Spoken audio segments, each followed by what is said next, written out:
Hello, my friends. It's Sunday, the 24th of November, 2024. Today's going to be an easy day. Starting my pull-up cycle over again, and burpees. So it's just going to be 3 pull-ups, 20 burpees, 2 pull-ups, 20 burpees, maybe 2 sets of 1 for my last pull-ups, followed by 20 burpees each. We'll see how it goes. Might just be 3 sets total. Set this up. I'm going to get 15 minutes on the clock. It shouldn't take 15 minutes. Unless I decide to move actually slower. Which, you know, maybe I will.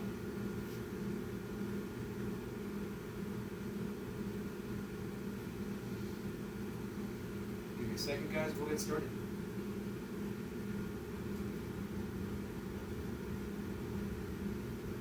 But yeah, that's basically going to be it.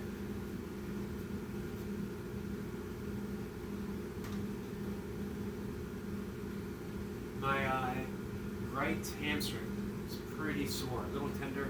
I actually strained it doing pull-ups. It cramped up. I should have immediately stopped and stretched it out, but my pull-ups themselves were feeling pretty good, aside from the hamstring. And I thought, man, I had a good shot of getting 12, maybe even 13 reps. But man, it cramped up really bad. I did, however, get 11. That's okay. And I'm just generally sore from get-ups yesterday. Did another 5 sets, 5 on each side with a 20 kilogram, which I'm pretty happy about. Even toyed with the thought of breaking out to 22. That's coming soon. And then before that, 8 minutes long cycle with the 14s. Alright guys, 10-second countdown. This is nice and easy movement.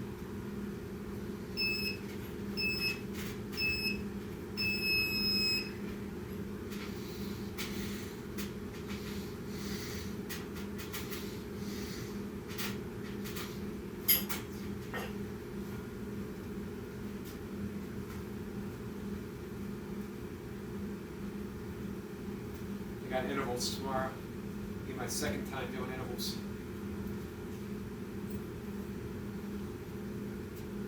I liked them, I didn't like them.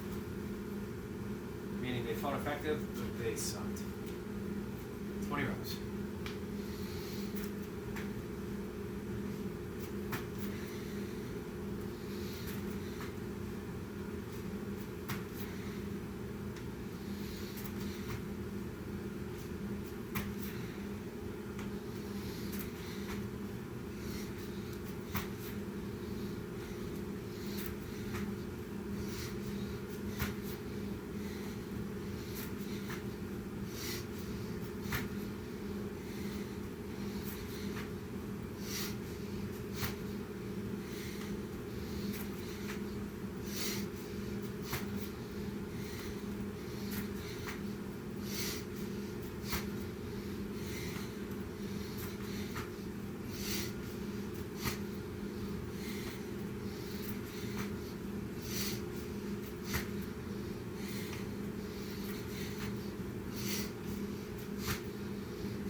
Write that down real quick.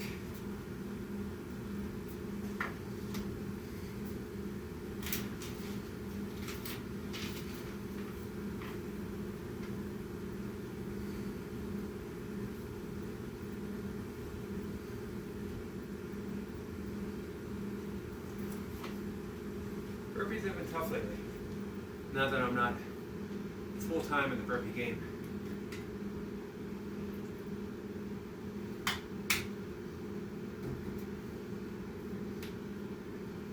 Slightly surprised. Slightly, I mean, you know, you got to do anything full time to be really good at it. But I thought there'd be a little more crossover from my kettlebells to my burpees, as there was for ultra running. Burpees are unique, as are kettlebells. I'm surprised that my burpees didn't have much carryover to my kettlebells. There was a big strength deficit from my pre-burpee days. Let's do pull-ups.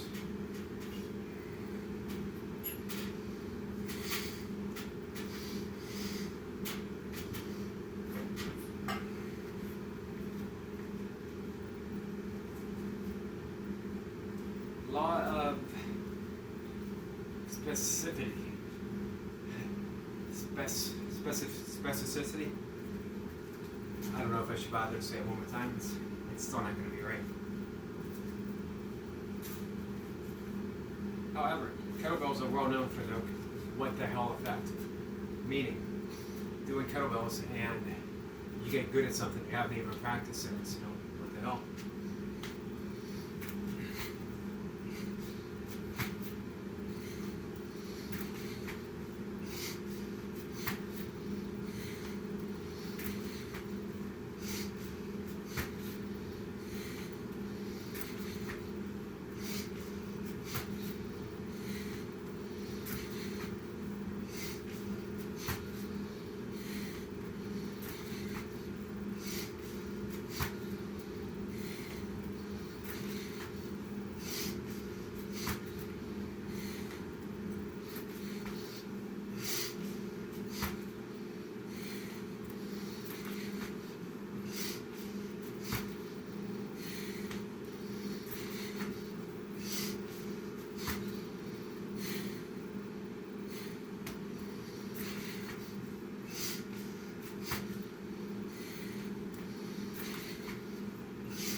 Round two.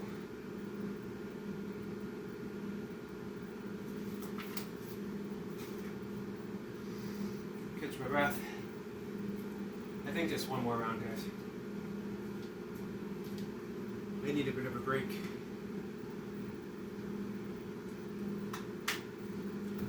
We want to be recovered for tomorrow. I'd like to hit 9 reps per minute. Be kind of tough. Shooting for 6 rounds. 1 on, 1 off.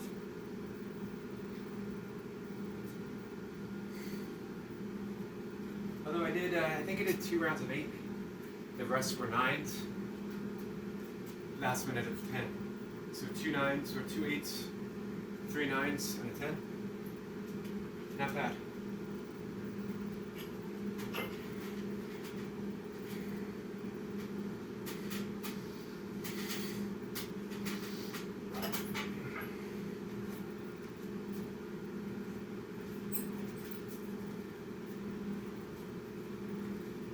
Last round.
Just one more pull up for good measure.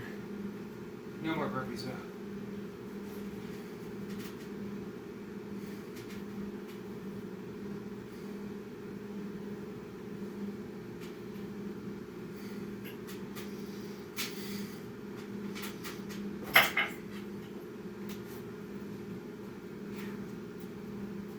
That's it. Including that last,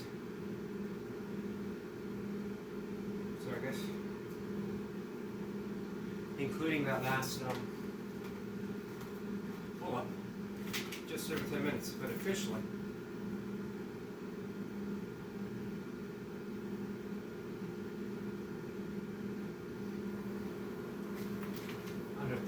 under 10. Last pull up was a bonus. Didn't need to be done, but it was.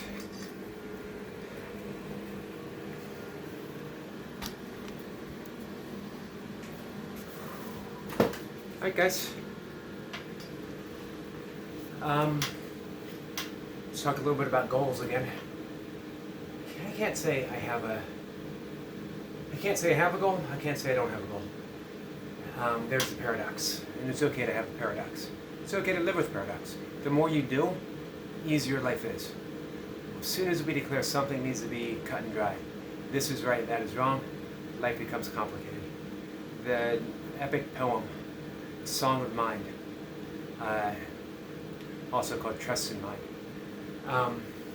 which is a chant, which is the Chinese Zen, sort of the precursor to the Japanese Zen that we're more familiar with. Chant is very, very beautiful, maybe having more in common with non-dual Vedanta than it does with Zen. Maybe. Not an expert, so who knows? It just strikes me that way. So,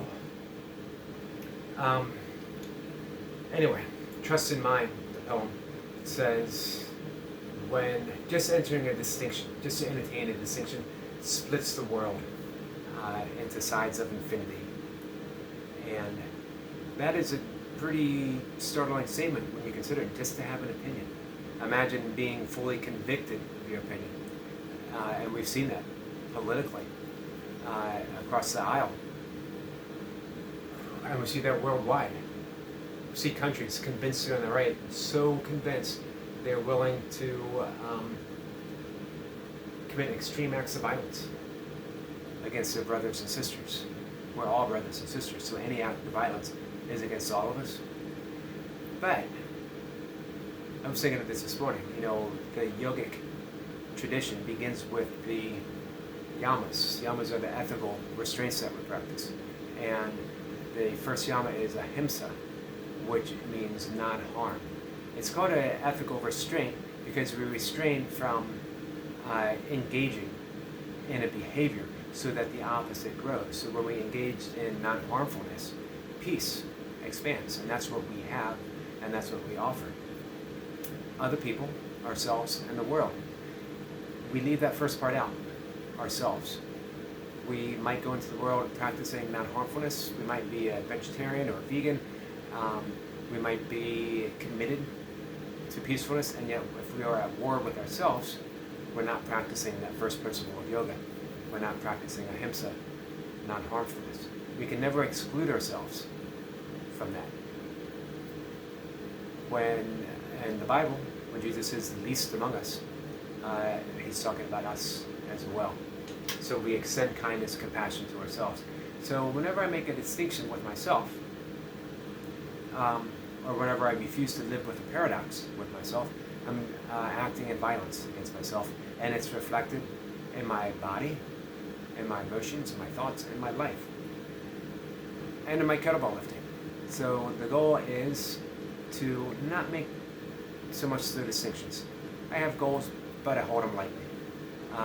I hope on my 60th birthday in April 17th, that I will hit 64 reps with the 16 kilograms. That used to be, here's the distinction, that used to be entirely evil. That could have been, or entirely possible. That could have been considered a warm-up set for me back in the day. But guess what?